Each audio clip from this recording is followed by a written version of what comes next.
Добар ден на сите. Мене ми припадна честа да ја водам ова панел дискусија која замисливме да го заокружиме овој ден на одбележување на трагичниот настан кој навистина ја смени историјата и судбината на сите нас. 63-та година, 26 или 5 часот и 17 минути наутро е причина за некои лошо, за некои добро. Меѓутоа, за многумина кои сме овде присутни, да не беше Скопскиот земјотрес, најверојатно немаше да има ништо од ова. Ние ќе бевме можеби негде на друго место. Овде можеби ќе имаше и стамбени комплекси, имајќи го во предвид нашиот менталитет кој се развива и еволуира во текот на овие изминати години. Ми причинува чест да разговарам и да поставам прашање од оваа страна. Се надевам дека ќе успееме да добиеме некаков си одговор, видување, затоа што секој прашање на оваа панел дискусија представува тема сама за себе, кај што може да биде целовечерна емисија. Ние како професори, ако не дадете 2 минути, изброиме 45. Се надевам професорите, нашите професори кои се во пензија, меѓутоа се уште активни и витални, ќе успеат во разумен рок од 5-6 минути, што е релативно кратко време, да дадат одговор на некои прашања. 63-та година, Скопски земјотрес, професор Јуковски би поставил како Скопскиот земјотрес влијаеше на развојот на земјотресно инженерство во нашата држава, па и пошироко. Вашето видување, работи кои многумина може и не ги знаат од вашето искуство како директор на институтот, основач на лабораторијата, основоположник на експерименталната механика и на една од главните лаборатории кои е препознатли в институтот. Па добро, накратко, али прво сакам да организаторите на овој настан, директорот и неговите соработници, да им го честитам многу импресивниот настан, кој треба да остане траен, а за да биде траен, еден предлог изисима пари да објави монографија од настанот, како што е без филтрирање, без доверување. Добра идеја, се прифаќа. Во однос на прашањето, мислам дека битно е настаните се случат во право време.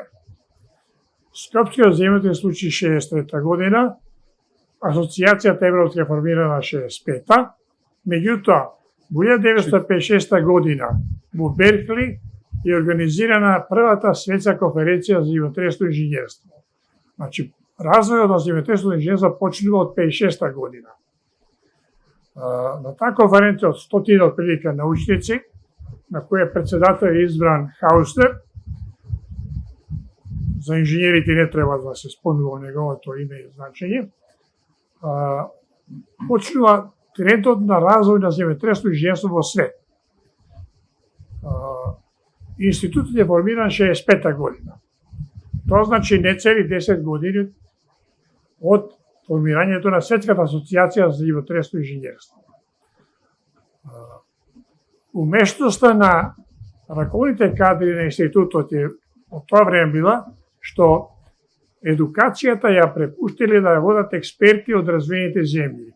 Јапонија, Соединените американски држави и голем број други земји. Така да трансферот на знаењата од високо развиените земји веднаш бил пренесуван на студентите на постдоцни студии во институтот. И веројатно тој процес на брза или исправна транзиција од развиен центар во почетен центар била многу умешно изведена. Меѓутоа е интересно да се каже еден факт дека после формирањето на Светската асоциација се јавува голема дилема дали научниците од светот да се сконцентрираат на компјутеризацијата или да градат лаборатории. Факт е дека водечките универзитетски центри во свет, како што е Беркли, Токио и така натаму, одат паралелно развој на експериментална база, лаборатории и развој на компјутерски пакети. Мислам дека ова коинциденција на совпаѓање на развој на институтот и светските токови даде соодветни високи резултати. Бе искажани или до се биле искажани голем број на похвали. Меѓутоа, ја можам да ви цитирам факт. Во 1987 година сојузната влада започна еден проект да прави стратегија за технолошки развој. За таа потреба покани експерти од свет да ги посетат институциите во Југославија и да дадат оцена за нивниот квалитет. Накратко, значи тие експерти од ОЕЦД во завршниот извештај во 1988 година имаат напишано експлицитно: во Југославија постојат само 3 центри кои имаат европско и светско реноме: Јожеф Штефан од Љубљана, Руѓер Бошковиќ од Загреб и ИЗИС. Тоа покажува дека ентузијазмот на првите кадри во ИЗИС со коинциденцијата на развој на земјоделското инженерство обезбедила максимална исправна транзиција. Добро, интересира добро, периодот е долг. ИЗИС постои 58 години. Сепак не било секогаш така едноставно да се на некој начин местат коцките и да работите течат толку флуентно и добро. Кои биле предизвиците, пошто во текот и на 80-ти, 90-ти години на промена прописи, имаме транзиција од еден во друг систем. Која е, кажам, формулата на успешноста на институтот, што денес успеа да остане и да можам нескромно да кажам, него намалува квалитетот од оно што вие ни го принесовте нас како ваши следбеници? Зоран, викам, само прегороти работат. Првите генерации вложиле голем труд. И тие пренесле на некој начин обврска на наредните генерации. Ваша должност е сега да направите такви чекори, да вршите такви чекори. Нема успех преку ноќ. Во науката ништо не се решава преку ноќ. Треба време, процес. Старите генерации, по старите генерации треба да им пренесат знаењата на младите, добро да порастат и ти да ги пренесуваат на наредните генерации. Благодарам. Професор Лаганов, раководител, може да кажем, основач на втората поголемена лабораторија во ИЗИС, по која што исто е препознатив и печат. Лабораторијата за динамика на почви, првиот триекселен апарат за динамичко испитување на почвени примероци, од каде се добиени огромни непроценливи резултати за однесувањето на почвите во динамички услови. Заменик директор за времето на мандатот на Руковски, потоа и директор на институтот, ја заокружи една деценија на раководење на институтот. Меѓутоа, професорот Алганов, јас не би ме прашал во делот на динамиката на почви и геотехниката, ме праша нешто сосема друго, што се однесува покрај ИЗИС. Имаме ние една асоциација која постои, меѓутоа малкумена знае дека постои, меѓутоа постои многу години, децении, асоциацијата за земјотресно инженерство. Формирана е овде во рамките на асоциацијата на инженери. Меѓутоа има едни свој специфичен развој од во рамките на асоциацијата до своето осамостојување како независна асоциација на светско ниво. Може да ми кажете вие од вашето искуство и присуство на сите тие настани за допринесот и развојот на Асоциацијата за земјотресно инженерство, која иницијално се разбира потекна од институтот. Прво сакам да ги поздравам сите присутни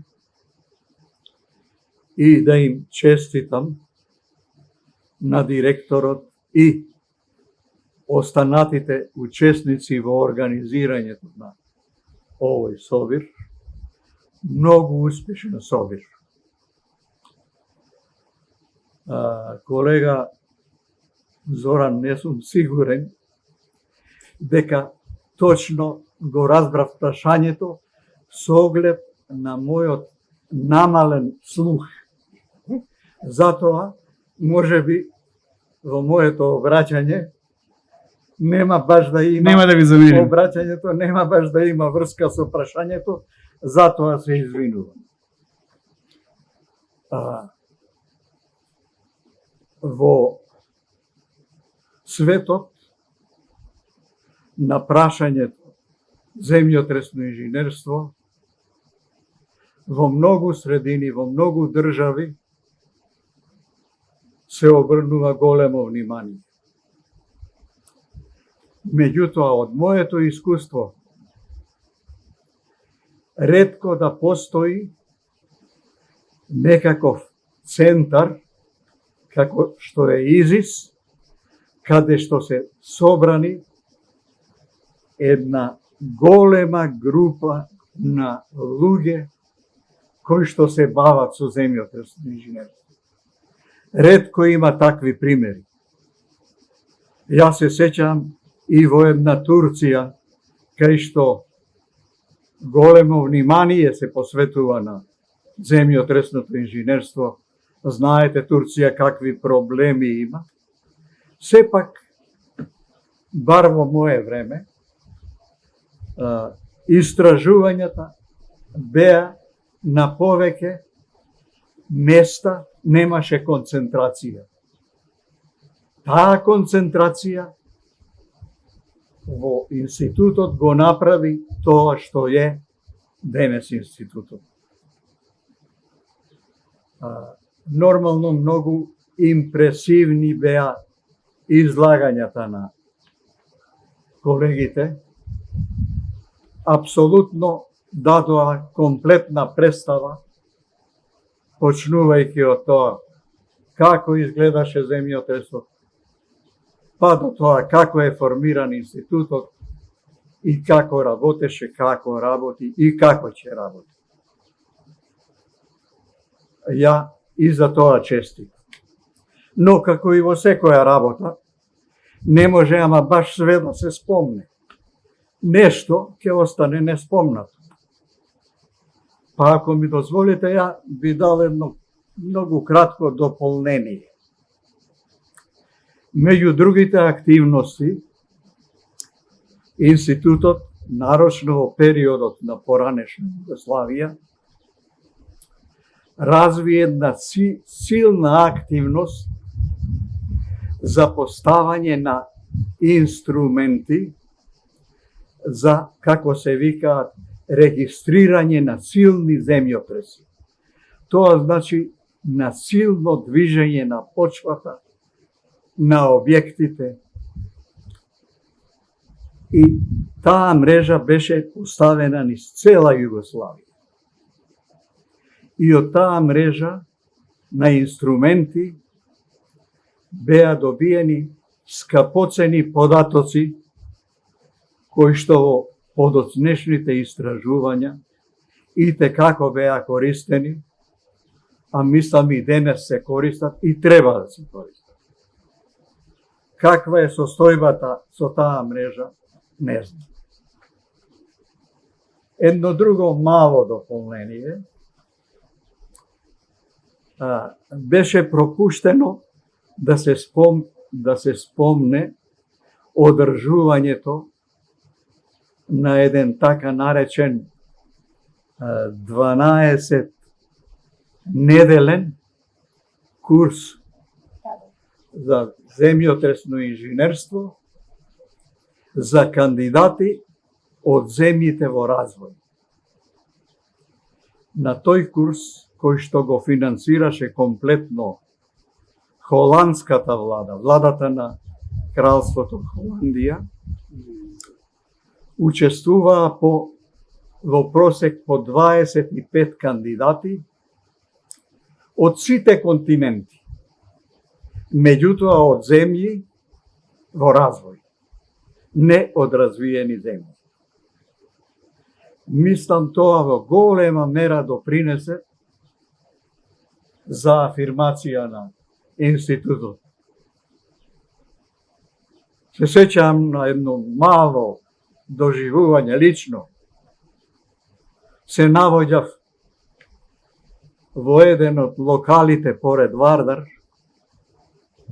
со едни мои пријатели, кога ми придоа една кинескиња и двајца-тројца кинези, како ме препознаа, не знам, дојдоа да ме поздрават и ми дадоа некаков поклон.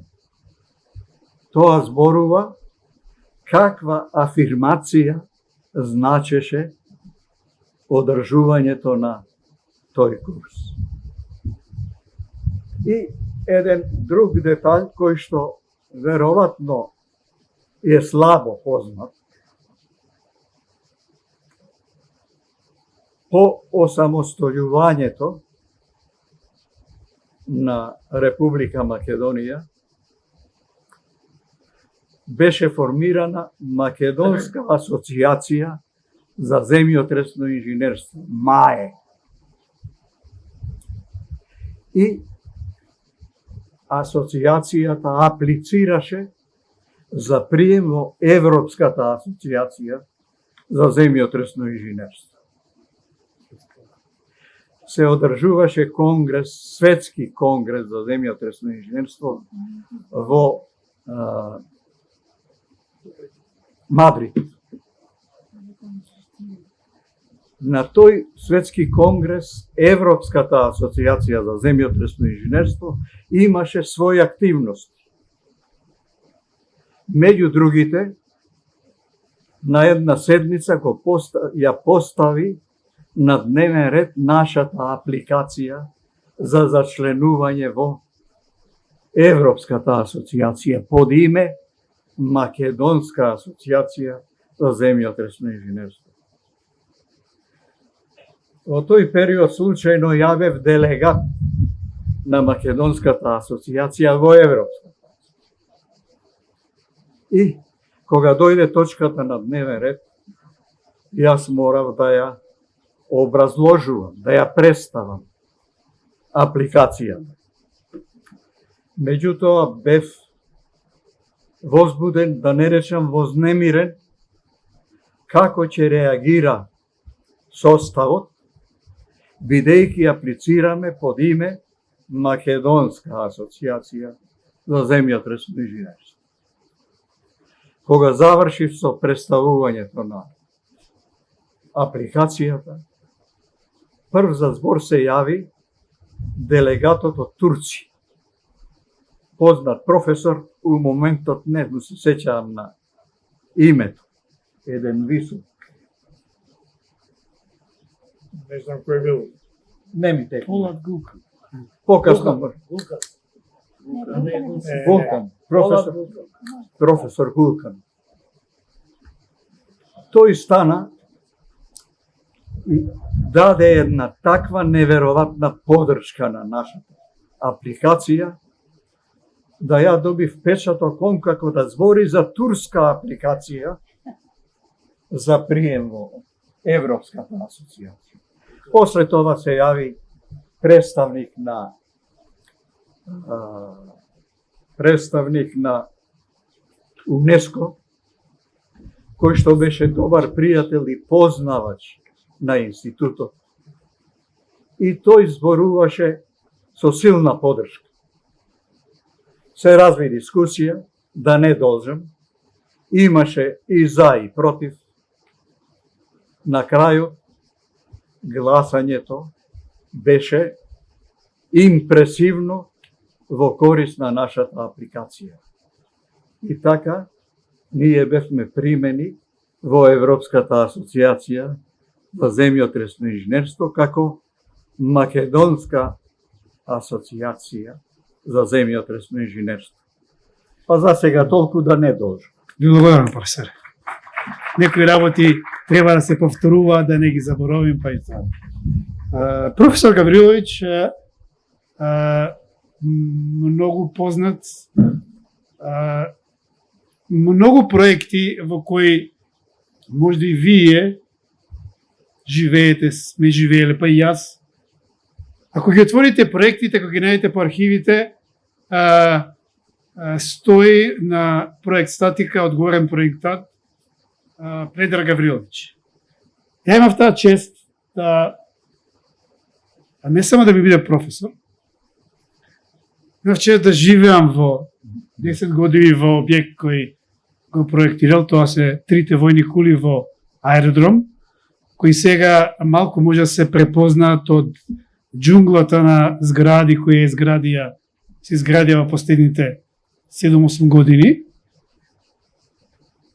Експерт на Обединените нации, пропатувал многу, бил секаде на точка, земјинова точка, седе кај што имало земјотрес или каде што немало, каде што бил викнат да даде совет, не само за згради, тука една од неговите најголеми специјалности е културно-историско наследство, кај нас, џамии, цркви, па и на далечниот исток за тамошните пагоди во Бурма, во Тајланд.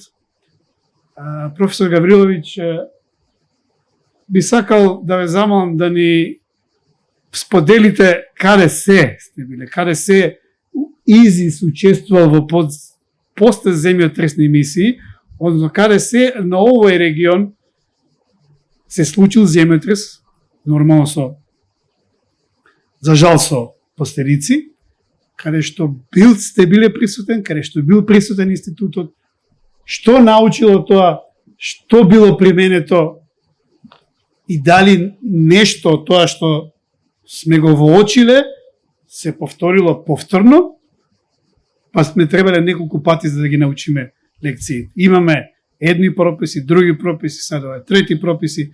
Вашето искуство едно накратко видување, ова е тема сама по себе за посебна дискусија, бидејќи сме биле, зборувам како институт, сегде присутни.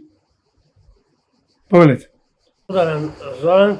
Еве да искористам прилика повторно, кратко, во интерес на времето, да ви честитам за организација на овој скуп, кој е вондеден, да не се повторам и ви посакувам уште успех во идните ваши активности.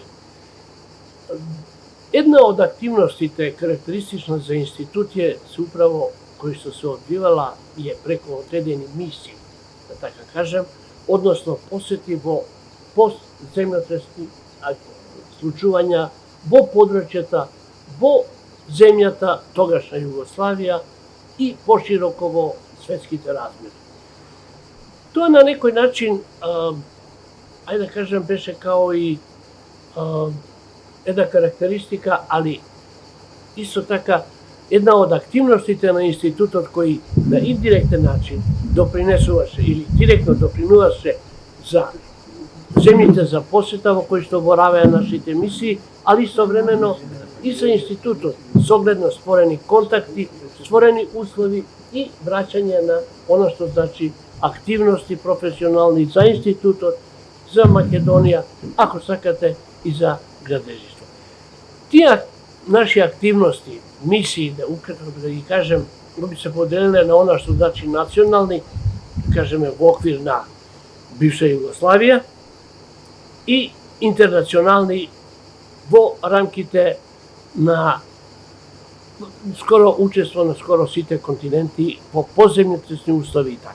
Ке се осврнам само накратко, да кажеме, први активностите во тој поглед беа после земјотресот во Бања Лука, кај што почна микроронирање и така натаму, и институтот покажа една професионална активност, кај што започна примена на земјотресно инженерство во Југославија, тогашна Југославија.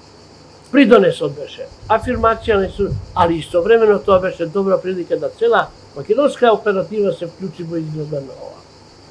Во поглед на ова, сигурно дека тие активности на тие мисии скоро да немаше земјотрес, во кој што веднаш по случувањето не учествуваше мисијата на институтот со препоруки за активности и така натамо, и тоа во Република Македонија, али во територија на цела Југославија, во сите, буквално во сите републики, почнувајќи, како што реков, од Бања Лука, Босна и Херцеговина, во Словенија, во Хрватска и Црна Гора. И се разбира, во Македонија, последни земјотреси на Евгелиско и така натаму. Само накратко, со оглед на времето, тешко е да се зборува за 6 минути, за 60 години, али накратко само, ќе го спомнам, да кажеме, еден од карактеристични, тоа е црногорскиот земјотрес. Црногорскиот земјотрес, еден од поголеми кој се случи после Скопскиот земјотрес на територијата на бивша Југославија. Институтот беше, да не кажем, утредента, првиот ден после земјотрес, веќе наша екипа беше тамо, почнавме со активности, со сугестии, со сите она што значи стварање на едни подземјотресни активности кои што допринесоа и кои што мислам и ден денеска и Црна Гора и професионалците не можат да го заборават и го спомнуваат, а доприносот е огромен.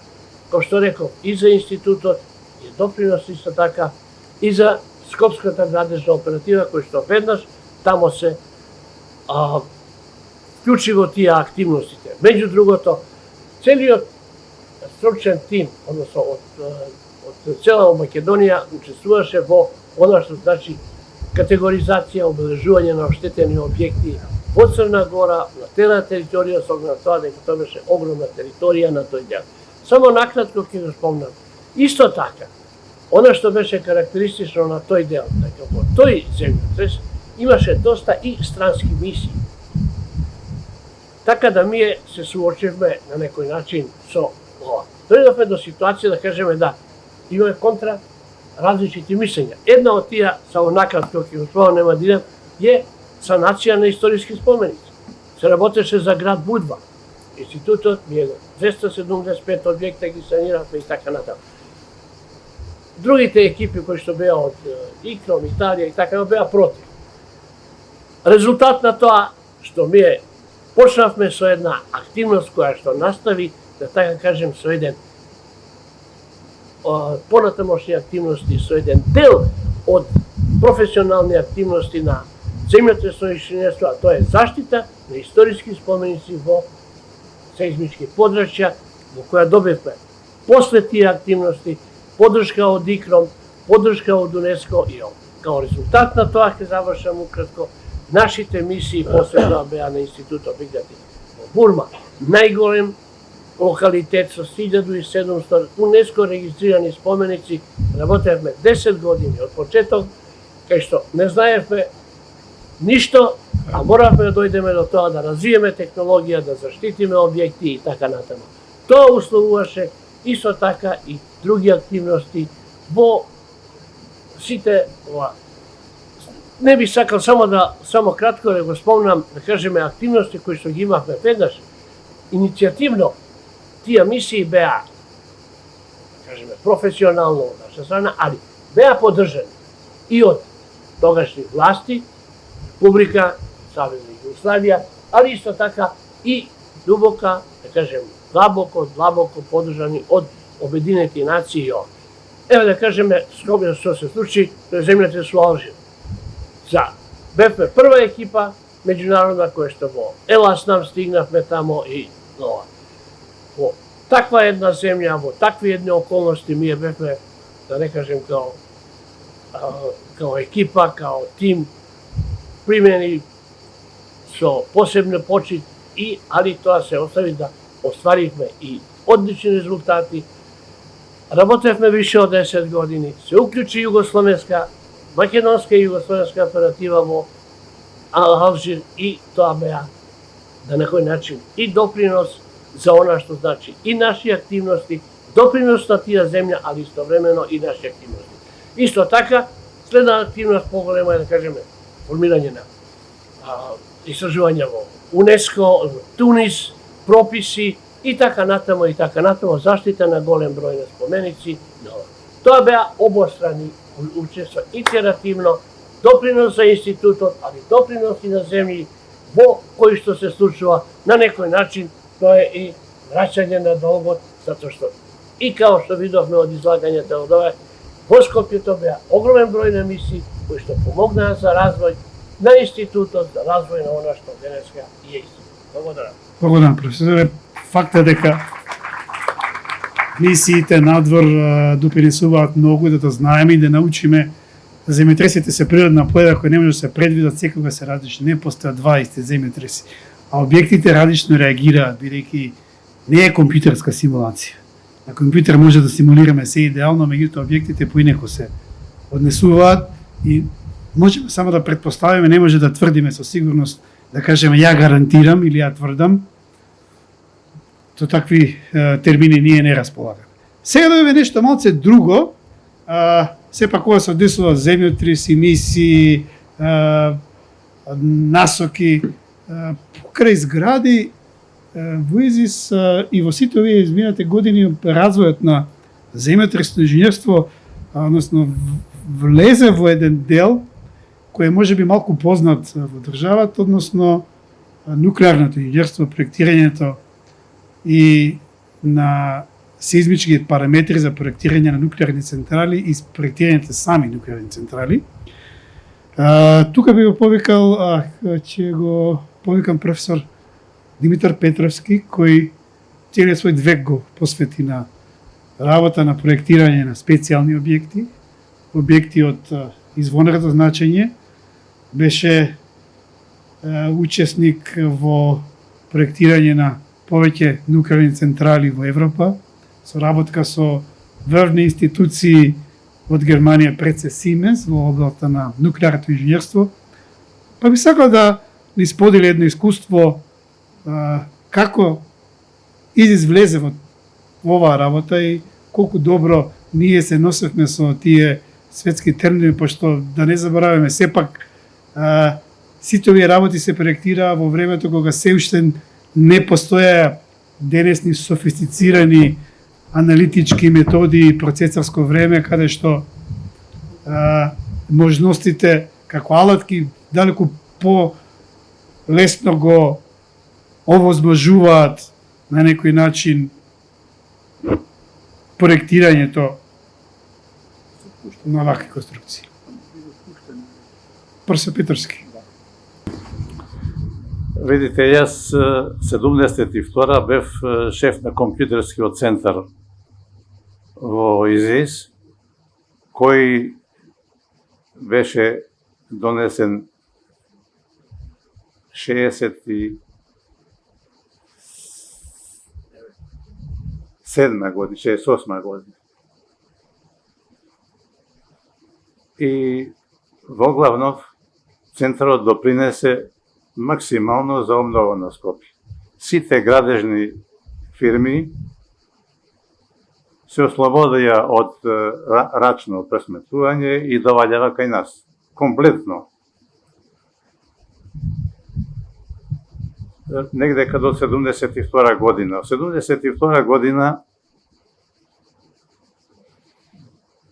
или 70 година добивме информација од Белград дека југословенска делегација треба да се прати во агенцијата во Беч за да се дискутира за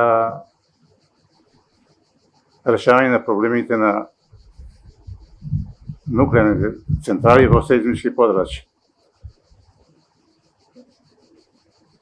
Ако го знаете, Бошко Петрович, Академик Бошко Петрович, беше од тамо назначен. Тој ми се јави по телефон дома и ми рече, ако сакаш да дојде со мене. Тоа беше. Не беше ни на тоа. Јас се јавив кај професор Киријас, Киријас ове ручки прихвати.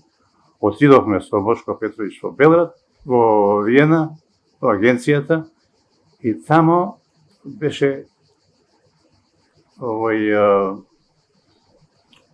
Нјумарк од Америка, беше Акино од Јапонија, од Русија, сум го заборавил името, не најдов документи, од Аргентина имаше и Југославија, немаше. 5 делегации. 10 дена ни дадоа задатак да направиме прво упатство за сеизмички проблеми на нуклеарни. Прво, 70 година. Немаше во агенцијата немаше ни еден документ. И ние 10 дена, ден и ноќе седевме, јас бев задужен за проектните параметри, мене ми падна. Секој пишуваше и искочи една мала книжица од, мисля, че ни беше негдека 50 страници, моите страници беа 2 страници, али беа за проектните параметри. Искочи книгицата во мал формат и тоа беше првиот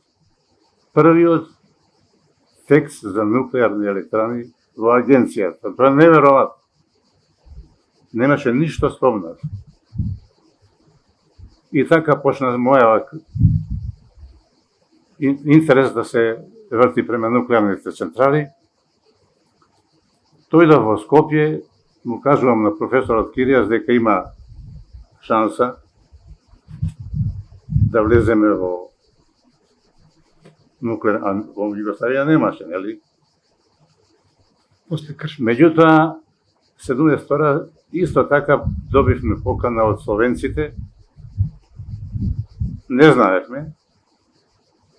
Се спрема градба на Кршко. Потпишан е договорот. Договорот е потпишан на 02Г.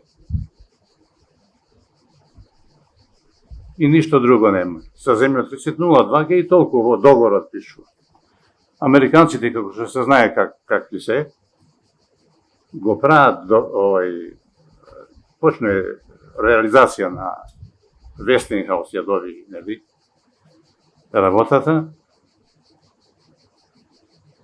Работат негдека 70 од 70 почнува, 72 викат на југословенските власти да вика 02Г, меѓутоа ние направивме на студија 03Г. За тоа ценава мора да биде 50% соодветна. Ја негде се спомна 150 милиона разлика. И словенците за тоа не викнава, јас го викнав Хаджиевски од Сеизмолошка и геологот Милан Нарсовски, нели? Отидовме тамо, беа комплетно словенската и Хрватската академија со по 10 души. Затоа што питање е пари. Што да се прави? Бидејќи ја ги знаев веќе од 5 што бев, нели? Основа за нашиот текст беше од Америка прописите. Америчките прописи гласева за земјотрес за образување и приглушување меѓу објектот и тлото. Максимално беше дозволено 10%. 70 година која е подпишан договор. А веќе 72 они во проектот земале 03Г за работа, меѓутоа приглушувањето го земе 30%. И од тука идејата дека нешто не е во ред. Зашто тражат пари? И ја им предложив да направиме ние една студија, да работиме со 02Г и 10% и приглушување и со 0,3% за образување и со 30% приглушување. Колку пари од тога од околу 40-50 ова беа марки или долари, не се сеќам. Дојдовме во Скопје, компјутерите, знае Митко, тога и беше, доле имавме, нели, ставивме терминал да се врземе со рачунскиот центар во Љубљана, бидејќи програмот што го имавме, не се сеќам никако кој беше, не беше, не се сеќам веќе. Таму ги пративме улазните податоци, ние моделиравме нуклеарната и флото, ги пративме во Љубљана и ги чекавме резултатите. Резултати беа изненадувачки, потпуно исти. И проект направивме околу 400 страници беше, негде го има сигурно тука, дека оноа што е подпишано као договор и оноа што го бараат е потпуно исто, нема зашто да бараат. И го земаме проектот, го носиме во Љубљана, дојде директорот на Вестингхаус со едно 5-6 луѓе. И какво е нашето мислење за тоа што они предлагаат. И ние го извадивме проектот, ја го образложив дека е исто, само толку зборевме. Он малку тишина, вика, ја ќе ви кажам сега една приказка од Америка. Некој американец имал продавница за наочари, меѓутоа остарел и на синот му вика, сега ти, а многу успешна продавница, вика, ти како ќе тераш? Па успешна ми е продавницата, ја ќе терам како што си терал. Има муштери, има све. Вика, не е така. И како? Па вика, кој ќе дојде муштерија, ќе го прашаш, ќе те праша колку чинат на ожарите. Ќе му рече $100.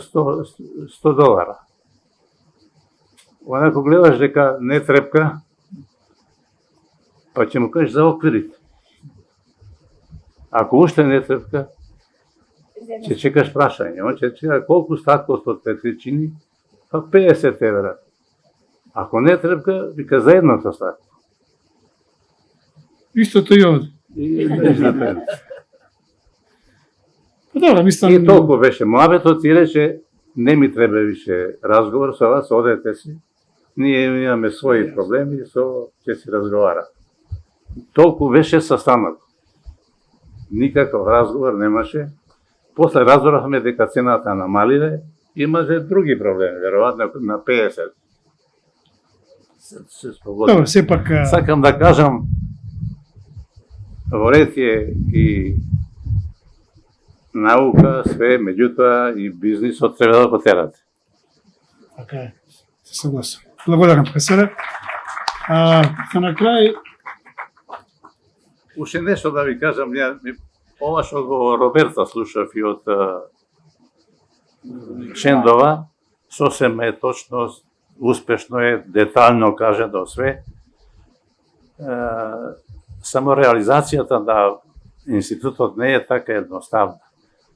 Приметив дека на 27.5.63 е основан институтот. Да. Тоа е одлуката. Меѓутоа 1. септември почна. 1. септември 63 година. Затоа што знам тие неколку месеца, како што е секоја македонска работа, многу проблеми, кој ќе го организира, кој ќе го прави и така дале, каде, што. Голема е среќа, огромна е среќа, што власта тогаш, кој бил, не знам, што му дала мандат на професор Тиберije Киријас да го организира. Да не беше тој, мислам, значи голема заслуга има човекот Тиберije Киријас, што го организираше, што до која година, до 74 година беше директор. 72-а. 72-а. 72 или да. Ali i kao samostalna institucija. Но To je bitno kao samostalna institucija, он a ne го реализира стварањето на институтот. Да не беше он, дали ќе беше, не знам. Не беше така едноставно, многу тешко. Благодарам, професоре. Иначе бевме петорица, бевме првите. Професор Киријас, Светковска, Оливера Светковска секретарка, Давше Поповски сметководител, и Паскалов, и јас инженер, никој друг. И не беше така едноставно. Некогаш е многу добро да се слушнат и вакви работи не смеат се забораваат, треба да се документираат и да ги подсеќаме и идните генерации да се подсеќаат на се она што е последица на Скопски земјотрес и врзано со институтот. Јас дојдов во 1992 година заедно со колешката Роберта, дојдовме овде, не знам како да доаѓаме негде на друга планета. Имаше 3 блока, едноставно не знаеме кај се наоѓаме, немавме компас, беа сите исти, па се губевме. Сите 3 блока беа делумно или целосно пополнети по канцеларии, имаше нау. Меѓутоа имаше еден компјутерски центар долу во третиот блок и редовни гости со кои ги среќававме беа професорката Голубка, Нечевска, Цитановска и професор Живко Божиновски. Тоа е доказ, пример, оно што кажа професор Јурковски, со упорна работа и со труд. Кога и дојдевме ние, тие беа таму. Добивавме прва прашање беше: што барате, што се дошле овде? Ќе се отепате од работа, нема ден да видите. Рековме, добро, ние сме такви, ние од работа не се плашиме.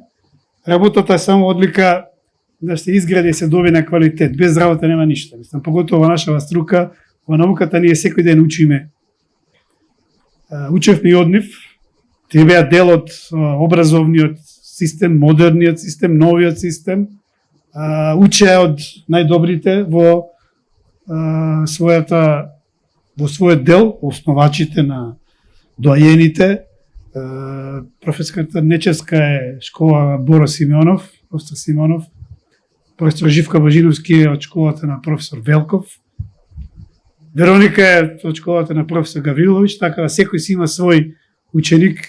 Јас сум од школата на професор Јуруковски, професор Шешов е на професор Талаганов, Роберта исто на професорката Голубка, Нечевска, така да ние сите сме врзани, учевме, меѓутоа развојот на прописите, кодовите е од 64-та, ние имавме една 80-та година и после застана. Како да ни застана саатот, меѓутоа од сите прописи, иако навидум едноставен, тоа е зад себе има многу направено, за да инженерите не размислуваат кога проектираат сизмички сигурни објекти. Прописот е сосема добар и за времето за кое е направен беше авангарда. Ние бевме првата генерација со Роберта која имавме среќа или несреќа да се соочиме со нова гранична теорија за проектирање на димензионирање на армирано-бетонски конструкции во лед. Меѓутоа сега ни се на повидок нови прописи, иако концептот не е многу нов. Прописите еврокодовите се од 2010 година во примена официјална во Европската Унија, од 2020 година кај нас во Македонија, меѓутоа концептот од 90 години. Имајќи го карактерот на Европа, им требаше 30 години да ги стават во, или 20, во официјална употреба, сега спремаат нова генерација. Прашањето е септември, 2. Што потоа?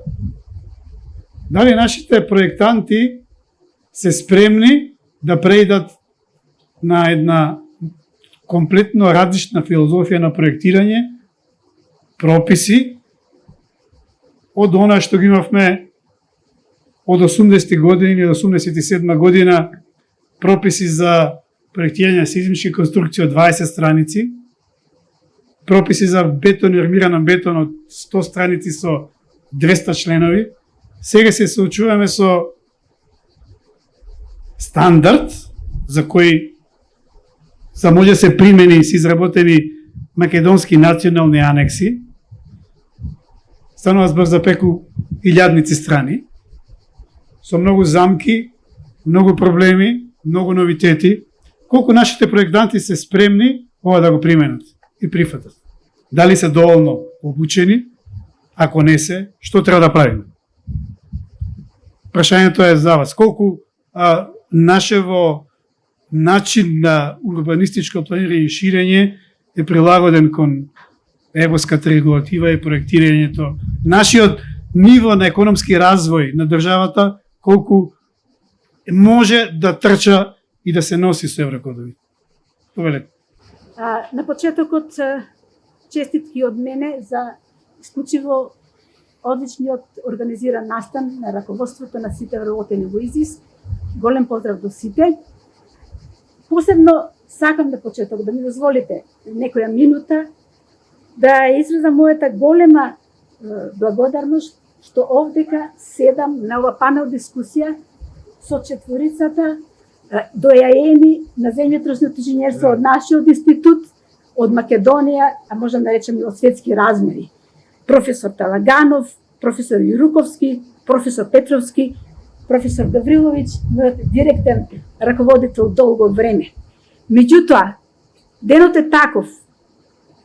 Тие беа професорите од кои што ние учевме, меѓутоа покрај нив има и некои што не се со нас. Ќе ми дозволите, јас сепак сакам да ги прочитам, да не испуштам некого.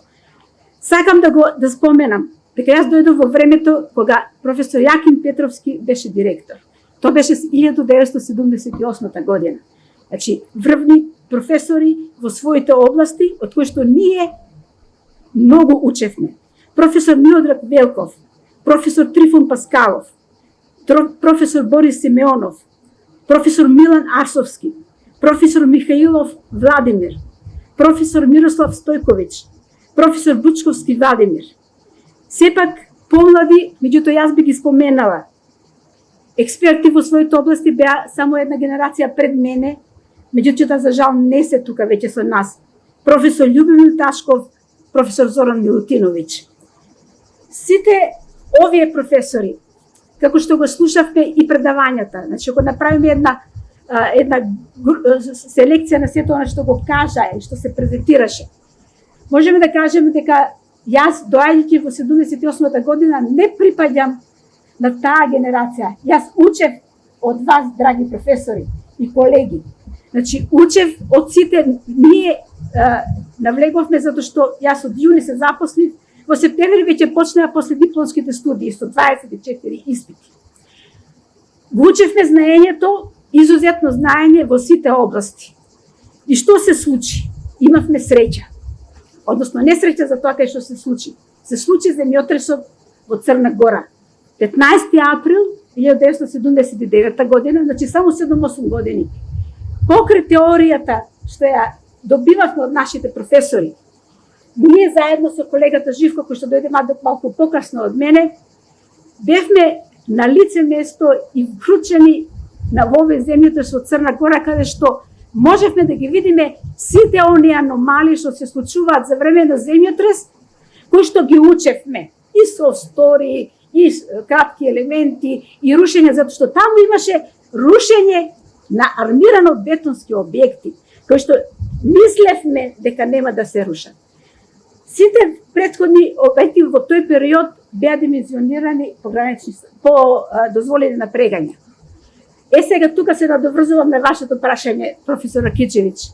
Веќе во тој период, покрај тоа што ги сознававме и бевме да го проучуваме ефектите од земјотресите и комплетната еволација, како што рековте, ние се зафативме и заедно со нашите професори да направим процедури на како да извршиме прво проектирање на сеизмички отпорни згради, а потоа да извршиме оценка на сеизмичката стабилност на веќе изградените објекти.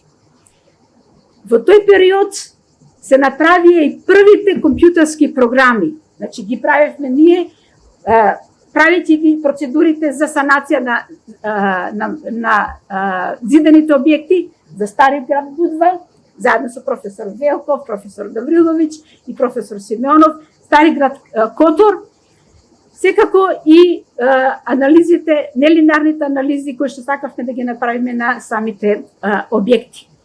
Потоа се случи земјотресот во Мексико. Исто така интересен, 85-та година, со многу висока магнитуда, 8,2, каде што ги видовме софт-стори дека може да се појават и на средните катови, а не само на наделните катови. Рушење на самите објекти, а тлото беше едно од најголемите проблеми кои што учествувавме во анализите, во анализирањето на сите тие објекти од Мексико, бидејќи имавме таму една голема мисија. Работејќи на самите програми, ние фактички створивме, бидејќи во тогаш 87 веќе се преде од дозволено напрегање во гранични состојби. Направивме компјутерски програм кој што го користевме пред се во Скопје, спомнати беа сите населби, каде што правеа анализа и димenzionирање користејќи ги методологијата по гранична носивост. Меѓутоа, јас бих сакала да споменам дека тие компјутерски програми имав чест јас да соработувам и работам заедно со Градежен факултет во Београд на прописите за проектирање на плоштадот во Оран, Алжир, каде што имаше очекувано голема магнитуда, меѓутоа таму се користеа француските и програмот беше направен за француските бајл прописи. Алма-Ата, локалитет, граден, тој е Трезор, каде што основен услов беше 0,6G на самата локација, меѓутоа беше првите два ката, каде се Трезорот, каде е златото, каде е богатството, не смее да мрдне помалку од милиметар. Од тие динамички анализи во прописите, проектирањето беше по прописите на DIN норми и на руските SNIP норми, за кои што исто така имавме направено компјутерски програми, а може би се сеќавате, беше направен и модел овде на Вибра платформа и форс вибрации на лице место. Значи, објекти кои што, значи, гледајќи ги и проучувајќи ги сите други прописи, ние навлегувавме се подлабоко и усовршувавме наша процедура во институтот за одредување на капацитет, на носивост и деформабилност и однесувањето на објектите за време на земјотрес. Потоа дојде земјотресите во Битола, во Ѓевѓелија, меѓутоа беа помали. Користевме сите овие, беше спомнат изработката на прописите во Тунис, мисијата заедно со професор Гавриловиќ и професор Живков во Алжир, каде што нашите методологии, реализирани направени компјутерски програми од ИЗИС, со Живко ги презентиравме на студентите во CGS и професор Белазуги. И верувајте, јас и на последната светска конференција најдов пейпари, каде што не цитираат со нашите програми дека работат и понатаму. Во тие сите програми беше внесени прописите и беше внесена методологијата capacity design. И сега доаѓам на вашето прашање. Еврокодовите. Еврокодовите се појавуваат првите предстандарди во 1997 година. Кога се појавија како предстандарди, ние сакавме да видиме каде сме сега, кога би се споредиле, едно беше споредбата со нашите постојни прописи кои што се уште постојат, а друга беше споредбата со програмите кои што ние ги имавме направено врз основа на искуствата од разни учество на разни мисии, разни анализа на разни проекти и објекти. Верувајте, кога анализирав еден објект кој што беше проектиран и изграден веќе во населба Вардар, каде што заради високото земјено забрзување 0,4G се бараше сила од 17%, ние со професор Симеонов тој објект дозволивме да се гради така и така е изграден тој објект. Кога направи споредба на резултатите, Еврокодот ја даде истата сеизмичка сила, што за мене беше неверојатно, 17% бараше, а нашите постојни прописи бараја 7-9% од тежината на објектот.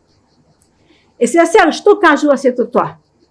Сето тоа кажува дека еврокодовите се на база на capacity design, они се на најсовремените принципи градени, правени.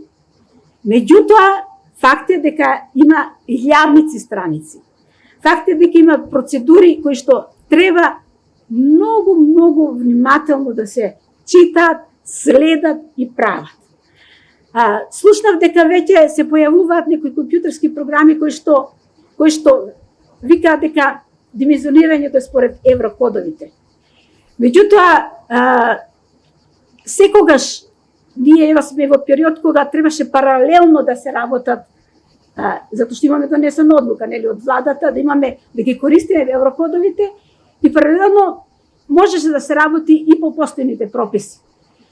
Меѓутоа, моето лично мислење е дека кога зборувавме за паралелно, требаше да се направат поголем број на објекти споредба, односно да се анализираат истиот објект и по едните прописи и по другите прописи. И да се види каде сме. Филозофијата на capacity design е посложена. Значи, многу посложена. Тука имаме и процес на проектирање, имаме процес и на употребливост.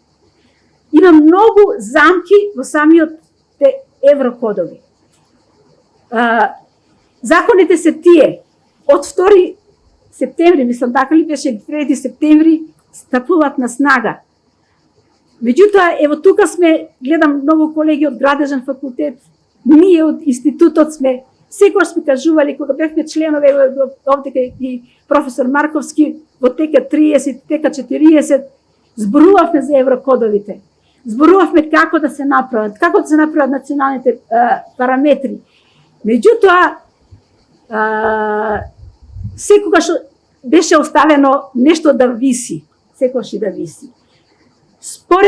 Според мене, значи, за да се користат еврокодовите онака како што се напишани, а напишани се многу посложено, а факт е дека во нив има внесено многу сознанија од случајни земјотреси во светот, затоа се добиваат и такви сеизмички сили. Имаме таму и спектрална анализа, и еквивалентни статички сили. Инженерите кои ќе го користат мора добро да ги познаваат тие области.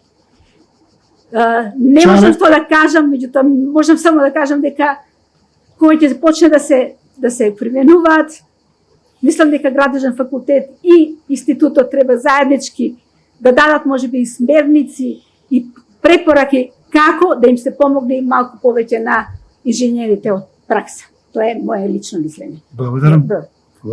Респектираме се. Не може сите да имаме исто мислење, така некој вика дека мора да се напуштат, треба да предеме само на еврокодови, други вика дека треба да продолжи година-две, да се дообучат инженерите, дали е тоа и колку ќе научат, исто држи. Професор Божиновски, вашето мислење? Сме дискутирале многу на оваа тема. Нешто е за јавна дискусија, нешто не е, па најдете нешто измеѓу. Така и ја да го поздравам Изи за одличната организација и среќни што сме дел од тоа. Јас сум еден од најмногу што се задржа во институт, кај што практично ги препишав и ги применив сите сознанија од професор Гавриловиќ, Симеонов, Јуруковски и така натаму. Ние ги спроведовме во пракса на многу објекти во кои што ги почитувавме не прописите, туку современите сознанија за контролирано и диригирано однесување на конструкции на база на софтвери кои што ние сами си ги создадовме и сум уверен дека проектирање со задај сила и доби арматура, не водејќи сметка дека тоа нема врска со технологијата на изведба и така натаму не е начинот. Ние тоа го презентиравме уште во 80-та година како треба. И ние постигнавме барем таму кај што беше вклучен ИЗИС да тоа го применува. Сега наеднаш доаѓа Еврокод во кој што нашите сознанија уште пред 2000 година беа дека ние фактички ИЗИС проектираше по Еврокод. Бидејќи изосот на сеизмичката сила на основа на динамични одговор и оптимизација према сеизмички параметри на локацијата, ние добивавме сила меѓу 17 и 19%. Така да стотици објекти што се во Скопје беа проектирани и градени баш по тоа. Денешните сознанија на инженерите кои што го вршат проектирањето, не проектира градежен институт, 99% од проектите ги работат фирми во кои што има 2 или 3 инженери. Значи, нашите инженери се далеку од спремни да вршат проектирање по Еврокод. Дали 5% од фирмите и инженерите се во состојба да тоа го спроведат. Втор елемент е дека проектирањето по Еврокод знатно ги изголемува условите кои што треба да ги исполниш. Со одлуките за донесување на урбанистички планови кај што веќе немаш правоаголник и квадрат. Веќе тие услови се не може да се исполнат, надоврзано со и потребата да се направи паркирање во парцела и да ти во една зграда имаш 5 функции по висина. Така да ние ќе се соочиме со многу голем проблем, така да ја апелирам дека ИЗИС и Градежен факултет може да го сноса тој товар, за да се изборат за уште некој преоден период, за да се создадат повеќе примери со кои што може да се применува Еврокодот во пракса. Благодарам, професоре. Благодарам на сите професори што се озваа и што ми овозможија да имам честа јас да поставам прашање, а не како што беше обратно, тие да ја поставуваат прашање кога ги полагавме испитите. Ви пожелувам многу здравје и ве очекувам да се видиме за 2 години на прославата од 60 години на институтот. Благодарам и ние.